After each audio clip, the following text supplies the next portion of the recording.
IBN Bharat के खास कार्यक्रम बड़ी खबर में आपका स्वागत है।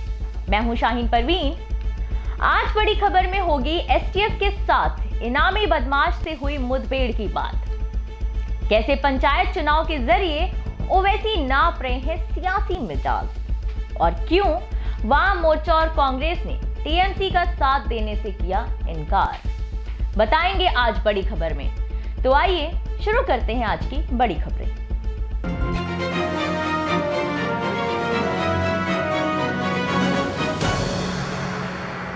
उत्तर प्रदेश के मथुरा में यमुना एक्सप्रेसवे पर एसटीएफ टीम की 1 लाख के इनामिया बदमाश अनूप से मुठभेड़ हो गई, जिसके बाद इस हादसे में एसटीएफ के 2 सिपाही और बदमाश अनूप घायल हो गया।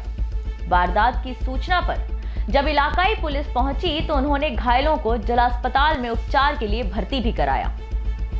इस मामले में जब एसटीएफ के सीओ विनोद सिरोही से बात की गई तो उन्होंने बताया कि अनूप को दिल्ली बॉर्डर से 1 लाख के इनामी बदमाश को गिरफ्तार करके मथुरा के थाना ले जाया जा रहा था।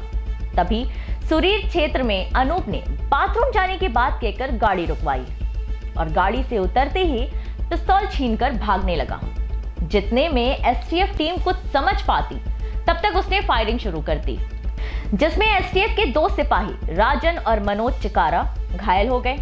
वहीं एसटीएफ ने जवाबी फायरिंग में इनामी बदमाश के पैर में गोली मार दी। फिलहाल एसटीएफ टीम ने अनूप को दिल्ली बॉर्डर से गिरफ्तार कर लिया है।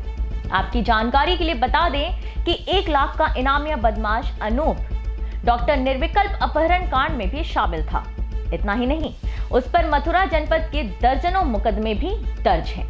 उत्तर प्रदेश के सियासी नब्ज को भांपने के लिए ऑल इंडिया मजलिस इत्तेहादुल मुस्लिमीन यानी कि एआईएमआईएम के प्रमुख असदुद्दीन ओवैसी और ओम प्रकाश राजभर की सुहेल देव भारतीय समाज पार्टी आगामी पंचायत चुनाव मिलकर लड़ सकती है। ओम प्रकाश राजभर ने बुधवार को कहा कि ओवैसी की पार्टी के उम्मीदवार की पंचायत में चुनाव में उनके भागीदारी संकल्प मोर्चा के तहत चुनावी मैदान में उतरने की संभावना है। हालांकि ओवैसी ने यूपी के पंचायत चुनाव के जरिए 2015 में एंट्री की थी, लेकिन 5 साल में सूबे का सियासी मिजाज काफी बदल चुका है। सत्ता पर योगी विराजमान है तो ओवैसी को राजभर के रूप में एक साथी मिल गया है। ओम प्रकाश राजभर की अगुवाई में छोटे और क्षेत्रीय दलों का भागीदारी संकल्प मोर्चा का गठन किया गया है, जिसमें ओवैसी की पार्टी भी शामिल है। अब ऐसे में यूपी के पंचायत चुनाव को भागीदारी संकल्प मोर्चा का लिटमस टेस्ट माना जा रहा है। इसी के आधार पर 2022 के विधानसभा चुनाव की ओवैसी और राजभर बुनियाद रखेंगे। ओम प्रकाश राजभर ने बुधवार को कहा कि पंचायत चुनाव में असदुद्दीन ओवैसी की पार्टी अपने उम्मीदवारों को भागीदारी संकल्प मोर्चा के तहत चुनाव में उतारेगी। उन्होंने कहा कि संकल्प मोर्चा की 17 जनवरी को 9 घटक राज्य के सभी 75 जिला मुख्यालयों में बैठक होगी, जिसमें मोर्चा में संयुक्त रैली के रूप में तय देखा जाएगा, जिसमें मोर्चा के संयुक्त रैली की रूपरेखा तय होगी। इस रैली में असदुद्दीन ओवैसी भी शामिल होंगे और जनसभा को संबोधित करेंगे। टीएमसी ने वाम मोर्चा और कांग्रेस से बीजेपी की सांप्रदायिक एवं विभाजनकारी राजनीति के खिलाफ लड़ाई में पश्चिम बंगाल की मुख्यमंत्री ममता बनर्जी का साथ देने की अपील की है। हालांकि दोनों दलों ने इस सलाह को सिरे से खारिज कर दिया है। वहीं कांग्रेस ने इस सलाह के बाद टीएमसी को पेशकश की है कि वह बीजेपी के खिलाफ लड़ाई के लिए गठबंधन बनाने के स्थान पर कांग्रेस में विलय कर ले। राज्य में मजबूती से उभर रही बीजेपी का कहना है कि टीएमसी की यह पेशकश दिखाती है कि वह पश्चिम बंगाल में अप्रैल-मई में होने वाले संभावित विधानसभा चुनाव में अपने दम पर भगवा पार्टी का मुकाबला करने का सामर्थ्य नहीं रखती है।